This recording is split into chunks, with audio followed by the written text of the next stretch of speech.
Howdy. So yesterday I was like, I'm gonna film this video, and I'm gonna do all these things. No this thing, no this thing, no this thing, and it didn't happen. Focus! It didn't happen because I was trying to stack all these things on my plate, when what I really needed was rest. I haven't really been able to let myself rest for a long time now. For a whole bunch of reasons I'm not gonna get into right here, right now. But it was definitely a lot. And I have a lot of ambition, especially right now, and it feels like the quality of my videos, even though I just started and I'm literally improving so much across one video to another, it feels like the quality isn't where I want it to be. And I'm comparing myself to all these people I've been watching for years who've literally been on YouTube over a decade. And everybody sees something and it's like, oh, I could do that. And then you start getting into it and you're like, no, it's gonna take some time. Because it takes time to get good at literally anything. It takes time, it takes effort and energy.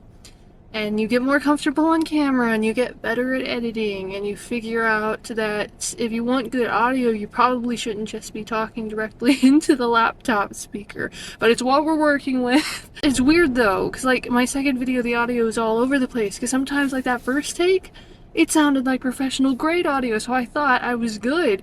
And then I was just as close to the laptop speaker, nothing changed, and it was just like ass, and I was just like, was going good, and then bad, and then good, and then I start a lot louder, and then as the clip goes on, it like goes down, but then it goes up again, and I'm like, okay, I'm gonna get better.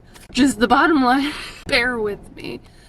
I'm trying to be better at this. I'm not trying to be like put on this air that I'm not. I mean, everybody does that a little bit. They try to film at times when they look and feel their best. But I mean, seriously, in some of those videos I was like, gosh, do I sound like that? And I was like, I'm not doing anything, it's just my voice. But yeah, please bear with me. I'm gonna get better. Everybody gets better at this. It's all about consistency and putting in the effort and luck. But luck is when ambition meets opportunity. So, got the ambition, still waiting for that opportunity, but that comes from consistency and putting yourself out there and trying even when you don't get the result that you want right out the bat. So, stick with me. So, anyway, back to yesterday. I ended up getting burnout, feeling burnout, and getting sad. Really sad. And because as luck would have it, on top of feeling frustrated because I'm not where I want to be, getting mad at myself for not being patient enough because I know you need to be patient, and just, you know, the seasonal big sad in general. Two very big things are like happening this week. And it was too much. I ended up snapping and saying, fuck it. And I found this Korean bathhouse. Georgia's awesome, y'all. So I went and I let myself rest, because a major part of me knew exactly what I needed that week. And that part of me was very loud yesterday. And this is gonna sound so white, but it felt like Spirited Away. I've never been to a bathhouse in my life, so this was a big deal, okay? And, you know, but it was so good. And the food was good. And I got a massage, and I got my nails painted all sparkly purple.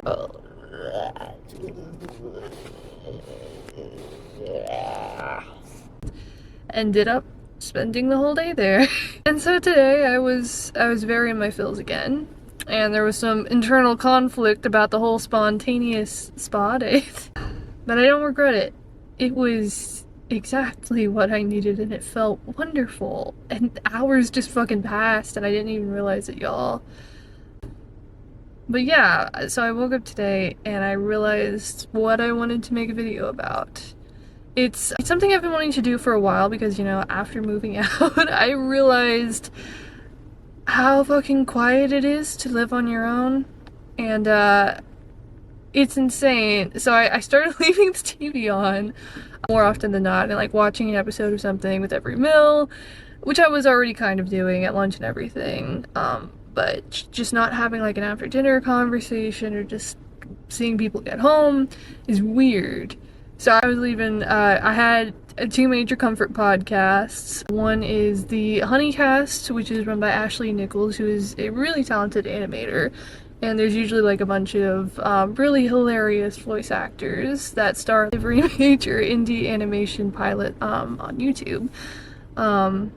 Edward Bosco, best boy, but and second one is Trash Taste, which, you know, I've been watching like all of their videos for years, obviously similar interest, but I didn't start watching that podcast until this year, after a lot happened. I'm not gonna get into it right now, but a lot happened. And when some sad things, some major dramatic things happen, all you want is comfort. And there are times when it feels like you don't have time to just sit around and listen to people talk for 2 hours, and there are times when that is exactly what you need. So yeah, 2 major podcasts, but I also started watching some major shows. And oh boy, when I tell you, another thing about living on your own is you cry a hell of a lot easier. I've been crying for 25 years. How is that possible? You're a very emotional person. I am not. If it's with people, I have to be insanely comfortable with them if I'm gonna cry. Otherwise, I can hold in so much. Oh my gosh, it's crazy. But yeah, by myself, now we cry. Fictional tear-jerking moments especially have always had a way of bringing out my emotions that real-world scenarios haven't been able to in a long time for a whole bunch of reasons tied into what I'm not going to talk about right now. A lot of reasons, but personally, you know, I think it's because it's safer. You can let yourself feel all this pain without any real-world effects. Say your favorite character dies, or someone important to them dies, your daily life isn't altered in any way. In the way that it is when someone you know dies, when you actually lose someone. And it is so unbelievably cathartic to watch a character go through something so close to what you experienced, and see them express their emotions so openly. No guilt, no shame, and no suppression. They don't have to worry about whether or not they can keep it together after that period of time that they get off from work is over. They don't have to worry about that. And especially in anime or fantasy or action shows, they usually get to beat the absolute shit out of someone afterwards. And that all of this pain. And you know, does that solve the problem? No. But you feel all of these emotions, and what I'm trying to get down to is there's no fucking outlet for that. It's so easy to go years of your life with this sitting inside you, and it really fucks you up. And it's becoming more and more against the norm to fucking express any kind of negative emotions in public. Think of it.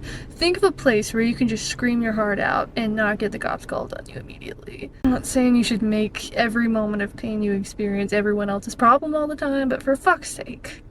It's like we have to pretend we're perfect and happy all the time, and God forbid you have strong emotions, because that's a big no.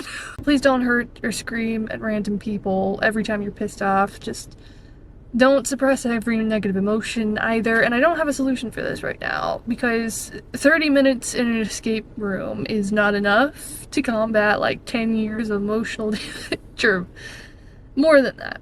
But yeah, I will talk more about this in another video because I have strong opinions on this. But yeah, normalize feeling negative emotions because we feel them. People don't always talk about it, but we feel them. So yeah.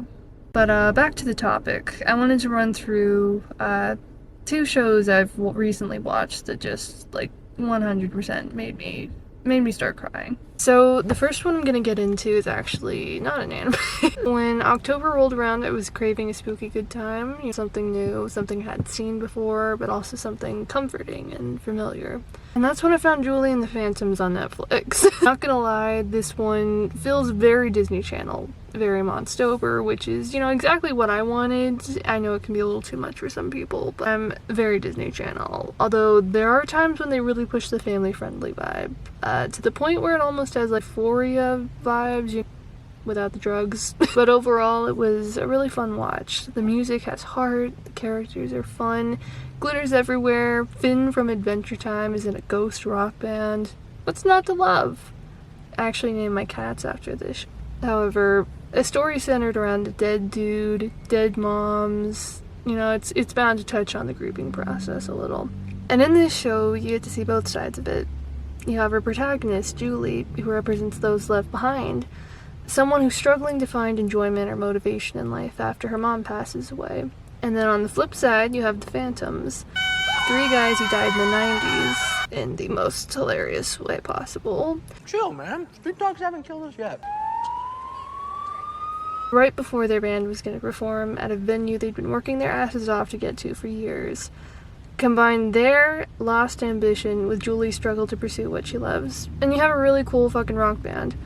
And some of the most heart-wrenching grief scenes I have ever watched. Now, this probably hits different for me, because I'm still grieving right now. But I don't know, watching Luke visit his parents on his birthday, watching them read his song, watching them break down when the police tell them what happened. My brother's birthday's tomorrow. And, it's been a few weeks since I finished this show. That scene's probably always gonna make me cry. And I don't really know why, but I wanted to share that. And I wanted to share why that show affected me so much. So much it fucking hurts. Jeremy Shade is the best part. Yeah, we're just gonna move on from that. And the second show I watched was Link Click. Now, I'm no stranger to this particular dongwa. I actually watched the first season earlier this year. Gigooks video sold me on that, not gonna lie. And I definitely recommend checking it out if you're gonna watch the show after this. So anyway, the second season rolls around, and I finally get time to watch it. After that banger of a first season, I was curious to see the direction they'd take with season 2. You know, 2 hot guys go back in time and solve mysteries, heal relationships, and beat the absolute shit out of kidnappers. What more could you want? I mean, did someone say pink-haired anime girls? Well, guess what, buddy? I got good news for you. But I gotta say, while there was happiness in the first season, you know, even with the overarching villain in those episodes, it doesn't quite match the feeling you get watching this season. There's more of a sense of dread from the way they build up this underlying story, and maybe that's because, you know, rather than every episode focusing on a different story or relationship arc between new characters, this season follows a more traditional, suspenseful drama storytelling method, but there was definitely a sad, morbid edge to it all. Lots of twists and turns, maybe too many in my opinion. Maybe hour-long dramas can get away with a new cliffhanger at the end of every episode, but a 30-minute series is kind of pushing it. Let these people breathe, for crying out loud. Though I gotta admit, it did succeed in keeping my interest. And I feel like they definitely upped the stakes this season. And you know, pink-haired anime characters always make things 20 times creepier. All in all, it was a hard watch. I forgot how good the show was at really pulling on your heartstrings and making you feel things. Because Chang, like you, is an outsider to the lives of the people he's able to live through, and the way they show him experiencing all these emotions and moments through an entirely separate person ends up being a really effective way to make your audience feel those things too. It's not a perfect show, and this season dived into all kinds of domestic abuse that, you know, like I said, makes it a lot harder to watch than the first season. But I can respect how well it pulls you in. And I mean, they're putting this ray of sunshine through so much, I can't just let him go through it on his own. And holy fuck, they put Lou through the ringer, my god. But hey, at least they gave Maoling her crowning moment in a tag team kick-ass fight, so I can look past it. It's not like they kill off the softest, sweetest little angel in the entire show or anything. I mean, really, it's like you can't go anywhere without being reminded of the pain and agony of losing a sibling. It's unbelievable. I am gonna joke about this every second I get, because I can joke about it now, and that's a fucking win for me. But anyway, this was my spill on fills and shows. Like I said, I'm working through a lot, especially during this time of year.